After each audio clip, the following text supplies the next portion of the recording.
నమస్తే, నేను GVSatyanarayana. ఈరోజు మళ్ళీ మనం ఫస్ట్ క్వార్టర్ రిజల్ట్స్లో ఏవైతే బెస్ట్ అనుకుంటున్నామో వాటిలో మళ్ళీ కొన్ని ఒక్కొక్క ఎపిసోడ్కో 3 కంపెనీలు రేంజ్ అనమాట. అంటే చిన్న రేంజ్ నుంచి హై రేంజ్కి వెళ్తున్నాం. దీంట్లో మళ్ళీ ఇంకొక 3 కంపెనీలు Mahindra and Mahindra financial services. ఇది మహీంద్రా గ్రూపు M&M. ఇది కంటిన్యూగా పెరుగుతూ వచ్చిండు.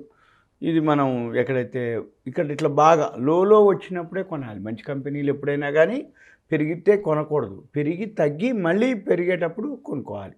అవి ఎలా ఏంటిదని చూద్దాం. మహీంద్రా రిజల్ట్స్ ఏంటో చూద్దాం. Mahindra financial services. మహీంద్రా ఇది M&M ఫైనాన్షియల్ అంటారు.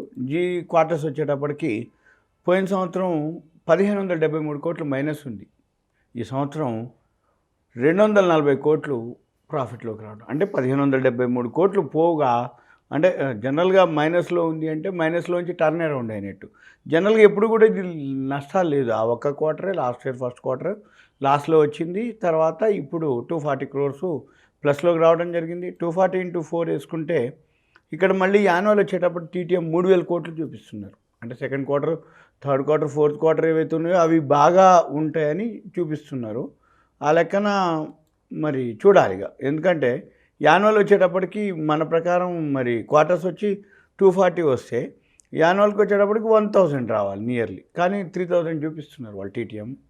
మరి చూద్దాం సెకండ్, థర్డ్, ఫోర్త్. అయితే తగ్గినప్పుడు కొనుక్కోవచ్చు. 1150 crores వచ్చింది లాస్ట్ ఇయర్ ఫస్ట్ టోటల్ యాన్యువల్కి. ఇక బ్యాలెన్స్ షీట్ వచ్చేటప్పటికి 247 కోట్లు షేర్ క్యాపిటల్, రిజర్వ్లు 16,650 కోట్లు. ఇక ప్రమోటర్ క్యాష్ ఫ్లో వచ్చి మైనస్లోనే ఉంది. ఇక ప్రమోటర్ స్టేక్ వచ్చి 52.16, FIIలు 17.55, DIలు 17.95, పబ్లిక్ వచ్చి 12.13, అదర్స్ వచ్చి 0.21. ఇక పీర్స్ వచ్చి ఫైనాన్స్ కంపెనీలు Bajaj finance, Bajaj Finserv, Cholamandalam, Bajaj holdings, HDFC ఇవి. ఇక తర్వాత చార్ట్ వచ్చేటప్పటికి ఆల్రెడీ ఆల్ టైమ్ హైక్ పోయింది, న్యూ హైక్ పోయింది. 50 days, 200 days మూవింగ్ యావరేజ్ దాటిపోవటం జరిగింది. ఇక తర్వాత ఇదేం చేస్తుందో చూద్దాం.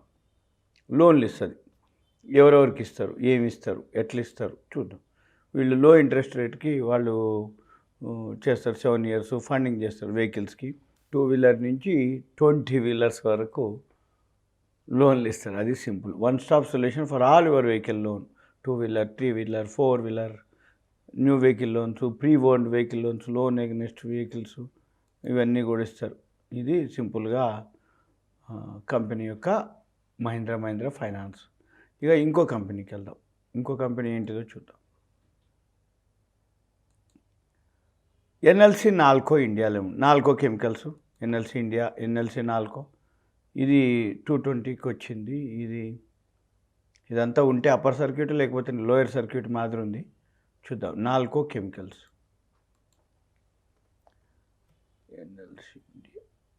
NLC NALCO India. ఇది ఒకసారి చూడాలి. ఎట్లుంటుందంటే నాల్కో కెమికల్స్ ఉంది. ఇక్కడ ఏవైతే ఇది చూడాలి, మనం సింబల్ చూడాలి. NALCO chemical symbol. ఈ నాల్కో కెమికల్ సింబల్లో ఓకే. ఇది క్వార్టర్స్ వచ్చేటప్పటికి లాస్ట్ ఇయరు 358 కోట్లు వచ్చింది. ఈ సంవత్సరం 569 కోట్లు రావడం జరిగింది. యాన్యువల్ వచ్చేటప్పటికి 1300 చూపిస్తారు. 569 క్వార్టర్కి వస్తే 4 క్వార్టర్లకు వచ్చేటప్పటికి 2400 దాకా రావాలి. అయితే ఇక్కడ జరిగింది operating profit, other income. Okay, 570 అంటే 4, 7, 28, 2276 కోట్లు రావాలి. అట్లాంటిది 1300 చూపిస్తారు TTM. లాస్ట్ ఇయర్ అయితే 1100 కోట్లే వచ్చింది. బ్యాలెన్స్ షీట్ వచ్చేటప్పటికి 1387 కోట్లు. ఇది టెక్నికల్గా నేను తప్ప ఏం లేదు. ఎందుకంటే షేర్ క్యాపిటల్ 1380 కోట్లు, రిజర్వ్లు 12,800 ఉన్నాయి, బారోయింగ్స్ ఎక్కువ ఉన్నాయి. ఇది మెయిన్ డ్రాబ్యాక్. ఎందుకని ఇది ఓన్లీ టెక్నికల్గానే ఎంటర్ అవ్వండి. మామూలుగా ఫండమెంటల్గా ఒక క్వార్టర్ చూపించినంత మాత్రాన కాదు. లాంగ్ టర్మ్కి ప్రమోటర్ స్టేక్ 79.20. టెక్నికల్ బాగా తీసుకుపోతారు. ఫండమెంటల్ ఉన్నా కానీ కొంచెమే ఉంది. ఫండమెంటల్గా టెక్నికల్స్కి ఎక్కువ సపోర్ట్ తీసుకుంటుంది. FIIలు 1.21, DIలు 5.49, గవర్నమెంట్ 4.31, పబ్లిక్ వచ్చి 9.79. ఇక పీర్స్ వచ్చేటప్పటికి NLC India, Adani green, power grid, పవర్కి సంబంధించింది. ఇక చార్ట్ వచ్చేటప్పటికి already 50 days moving average, 200 days moving average దాటిపోయిండు. తర్వాత ఎన్ఎల్సి ఇండియా, ఇది నవరత్న కంపెనీ. ఎన్ఎల్సి ఇండియా నవరత్నాలు, ఇది బారోయింగ్స్ ఉన్నా కానీ ఇంకా ప్రాబ్లం లేదు, ఎందుకంటే public sector unit, government organisation, నవరత్నాల్లో ఒక రత్నం, ఇది లిగ్నైట్. కాకపోతే ఏంటంటే ఎక్కువ బారోయింగ్స్ ఉన్నప్పుడు ఏమవుతుందంటే ఇంట్రెస్ట్లు కానీ వాటికి మనం ఇంట్రెస్ట్ అంటే ఎప్పుడైతే అప్పులు ఉంటాయో వడ్డీలు ఎక్కువ కట్టాల్సి ఉంటుంది, వడ్డీలు ఎక్కువ కడితే లాభం తగ్గిపోద్ది, అదొకటి మెయిన్. కాకపోతే ఫస్ట్ క్వార్టర్ తీసుకుపోయినరు, లాభం బాగా వచ్చింది. ఇది నవరత్నాల్లో ఒకటి కాబట్టి వీళ్ళు ఏమేం చేస్తారు, ఓకే ఇక ఓపెన్ కాస్ట్ మైన్స్ ఉన్నాయి, నైవేలి లిగ్నైటు, తర్వాత power generation, thermal power station నైవేలిలోనే ఉంది, తర్వాత అండమాన్లో సోలార్ పవర్ ఉంది వీళ్ళకి, తర్వాత విండ్ పవర్ ఉంది తిరునెల్వేలిలో ఉంది, తర్వాత సోలార్ పవర్ వచ్చి నైవేలిలో ఉంది ఇంకోటి, మళ్ళీ ఓపెన్ కాస్ట్ కోల్ మైనింగ్ వచ్చి టలాబిరాలో ఉంది, తర్వాత మళ్ళీ నైవేలి లిగ్నైట్ ఉంది. అంటే ఇది నవరత్న కంపెనీ కాబట్టి సేఫ్టీ ఎక్కువ ఉంటుంది, సెక్యూరిటీ ఎక్కువ ఉంటుంది, కానీ ప్రాఫిట్ మొన్న ఫస్ట్ క్వార్టర్ వచ్చింది. ఓకే, ఇక మీరు దీన్ని బట్టి రెడీ అంటే కొనుక్కోవడానికి టెక్నికల్గా చూద్దాం. ఇక ఎన్ఎల్సి ఇండియా టెక్నికల్గా చూస్తే ఎన్ఎల్సి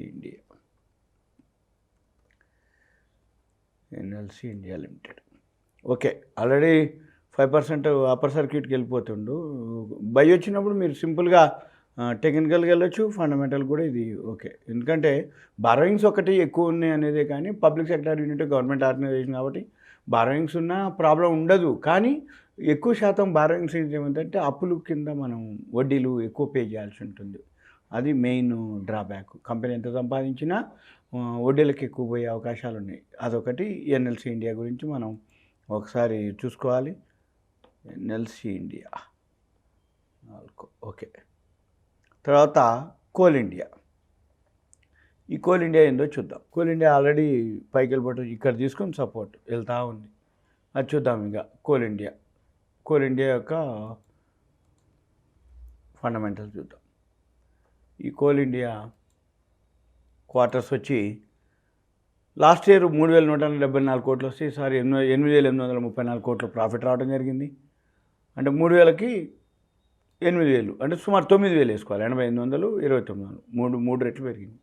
ప్రాఫిట్ అండ్ లాస్ వచ్చి యాన్యువల్ వచ్చేటప్పటికి మళ్ళీ 23,000 చూపిస్తుంది. 36,000 కోట్లు, 9,000 అంటే 36,000 కోట్లు రావాలి. 36,000 కోట్లకి 23,000 చూపిస్తారు, 8,432 అట్లా వేసినా కానీ 17,000 నుంచి మనకి ఎక్కువ చూపిస్తుంది. కోల్ ఇండియా తగ్గితే కొనుక్కోవచ్చు.